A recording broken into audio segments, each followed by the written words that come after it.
Un cours en miracles, 174 chapitre 21.3. Raison et perception. 3. Foi, croyance et vision. Toutes les relations particulières ont le péché pour but, car ce sont des marchés passés avec la réalité, en fonction de laquelle l'union apparente est ajustée. N'oublie pas ceci, faire un marché, c'est fixer une limite, et le frère avec qui tu as une relation limitée, tu le hais.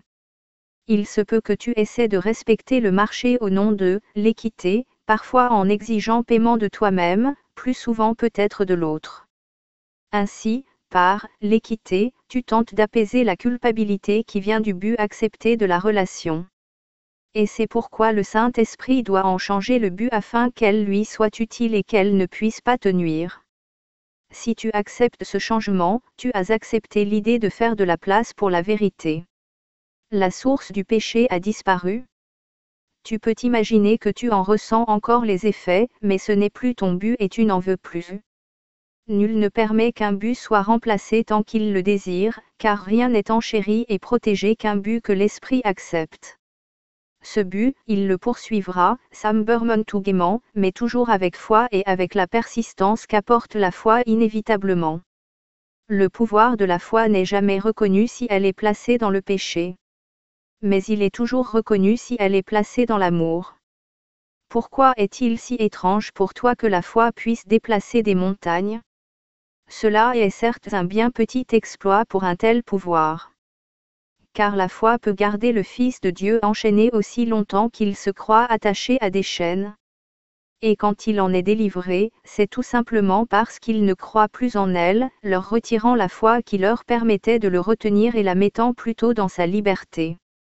Il est impossible de mettre une foi égale dans des directions opposées. La foi que tu mets dans le péché, tu l'enlèves à la sainteté. Et ce que tu offres à la sainteté a été enlevé au péché. Foi, croyance et vision sont les moyens par lesquels le but de sainteté est atteint. C'est par elles que le Saint-Esprit te conduit au monde réel, loin de toutes les illusions dans lesquelles ta foi était placée. Telle est sa direction, la seule qu'il voit jamais. Et quand tu t'égares, il te rappelle qu'il n'y en a qu'une. Sa foi, sa croyance et sa vision sont toutes pour toi. Quand tu les auras complètement acceptées à la place des tiennes, tu n'auras plus besoin d'elles. Car la foi, la vision et la croyance ne sont signifiantes qu'avant que soit atteint l'état de certitude. Au ciel elles sont inconnues. Or le ciel s'atteint par elles. Il est impossible que le Fils de Dieu manque de foi, mais il peut choisir où il la voudrait. L'absence de foi n'est pas un manque de foi mais une foi en rien. La foi donnée aux illusions ne manque pas de pouvoir, car par elle le Fils de Dieu croit qu'il est impuissant. Ainsi il n'a pas foi en lui-même, mais sa foi est grande dans ses illusions à propos de lui-même. Car la foi, la perception et la croyance, c'est toi qui les as faites, comme moyen de perdre la certitude et de trouver le péché. Cette folle direction était ton choix, et par la foi placée dans ce que tu as choisi, tu as fait ce que tu désirais. Le Saint-Esprit peut utiliser tous les moyens pour le péché par lesquels tu essayais de le trouver. Mais comme il les utilise, ils éloignent du péché, parce que son but se trouve dans la direction opposée. Il voit les moyens que tu utilises, mais pas le but pour lequel tu les as faits. Il ne voudrait pas te les enlever, car il voit leur valeur en tant que moyen pour ce qu'il veut pour toi. Tu as fait la perception afin de pouvoir choisir parmi tes frères et chercher le péché avec eux. Le Saint-Esprit voit la perception comme un moyen de t'enseigner que la vision d'une relation sainte est tout ce que tu veux voir. Alors tu donneras ta foi à la sainteté, la désirant et croyant en elle à cause de ton désir.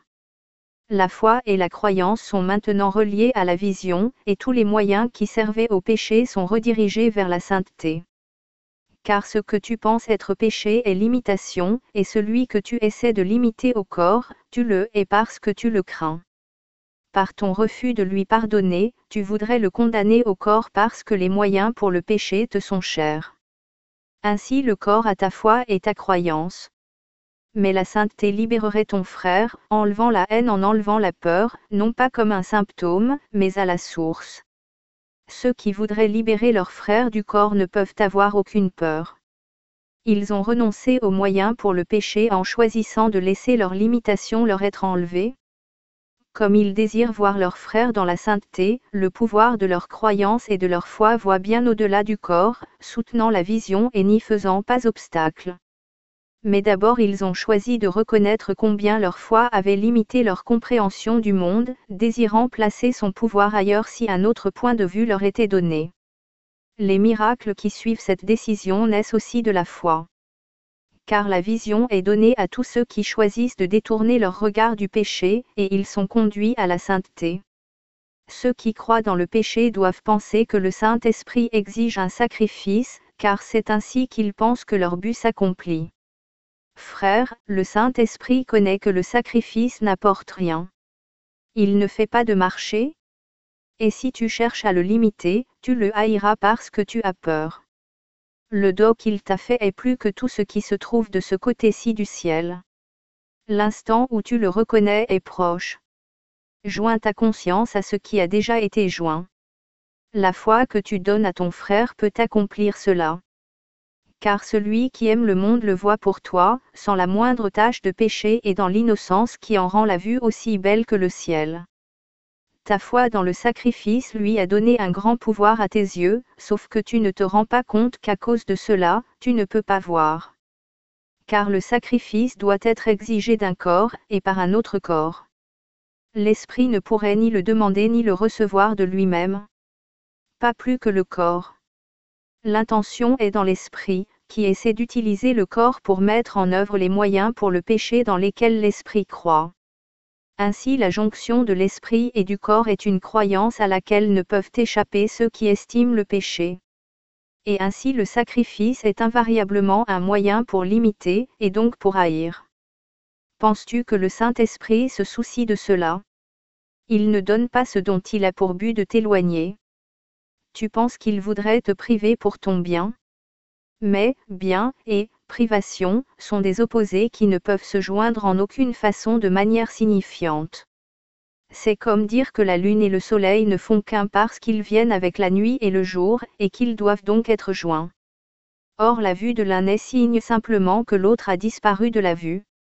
Il n'est pas possible non plus que ce qui donne la lumière fasse un avec ce qui dépend des ténèbres pour être vu. Aucun des deux n'exige le sacrifice de l'autre. Pourtant, de l'absence de l'autre, chacun dépend. Le corps a été fait pour être sacrifié au péché, et dans les ténèbres c'est encore ainsi qu'il est vu. Or dans la lumière de la vision il est regardé d'une façon bien différente. Tu peux avoir foi en ce qu'il servira le but du Saint-Esprit, et lui donner le pouvoir de servir de moyen d'aider les aveugles à voir. Mais quand il voit, il regarde plus loin que lui, comme tu le fais. La foi et la croyance que tu lui as données ont leur place au-delà. Tu as donné la perception, la foi et la croyance de l'esprit au corps. Laisse-les maintenant être redonnés à ce qui les a produites, et peut encore les utiliser pour se sauver de ce qu'il a fait.